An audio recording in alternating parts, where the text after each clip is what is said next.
আসসালামু আলাইকুম ভাই ও বোনেরা। সবাই নুডলস রান্না করেন, কিভাবে রান্না করেন সবাই সব কিছু জানি। তারপরেও আমি কিভাবে রান্না করি আপনাদের সাথে শেয়ার করব। প্রথমে একটা শুকনো কড়াইয়ে সরিষার তেল, যে যে তেলটা খাবেন সেই তেলটা দিয়ে দিবেন। পেঁয়াজ মরিচ দিয়ে দিলাম। পেঁয়াজ মরিচ যখন বাদামি কালার হয়ে আসবে আমি নাড়াচাড়া দিতে থাকবো তেলে।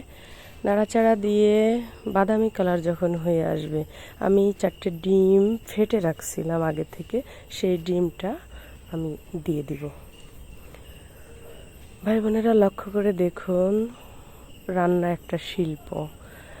যদিও কেমন পারি তা জানি না, আপনাদের মাঝে শেয়ার করতেছি। এই যে দেখুন বাদামি কালার যখন হয়ে আসলো, এখন আমি এতে দিয়ে দিব আপনার মশলা থাকে এটার সাথে, নুডলসের সাথে, সেই মশলাটা আমি দিয়ে দিব।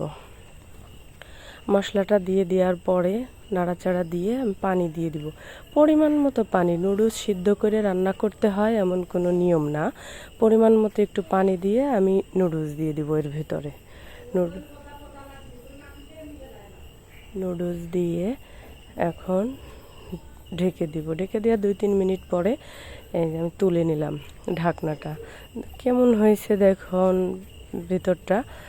এখন আস্তে আস্তে নাড়তে থাকবো।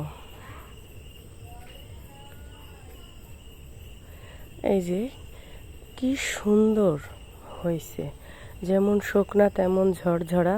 আমি যখন পরিবেশনের জন্য বাড়বো তখন আপনারা ঠিকই দেখতে পারবেন যে কেমন ঝরঝরা হয়েছে নুডলসটা, খেতেও খুব সুস্বাদু।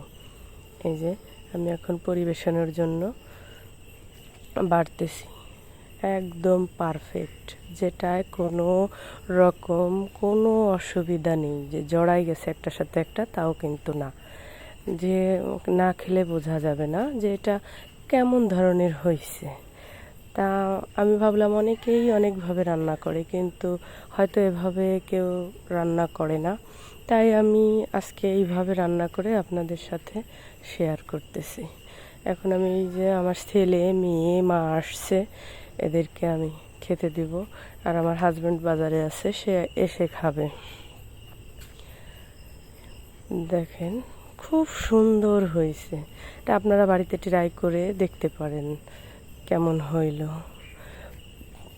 পরিশেষে দেখুন চামচ ধুয়ে দিছি, ধুয়ে দেওয়ার পরে আমি ভাবতেছি যে সবাইকেই তো দিলাম, কিন্তু কেমন হইল তা চেষ্টা করতেছি। কাঁটা চামচ দিয়ে অনেকেই কিন্তু খেতে পারে না, যে কিভাবে খাবো, সমানভাবে ধাক্কা দিয়ে উঠাতে যায়, কিন্তু আসলে এটা খাওয়ার নিয়ম। কাঁটা চামচটা সুন্দরভাবে আগে নুডলসের মধ্যে গেড়ে দিতে হবে।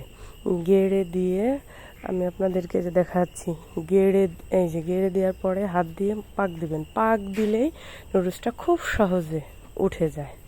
তা আল্লাহ হাফেজ, কেমন হলো কমেন্টে জানাবেন।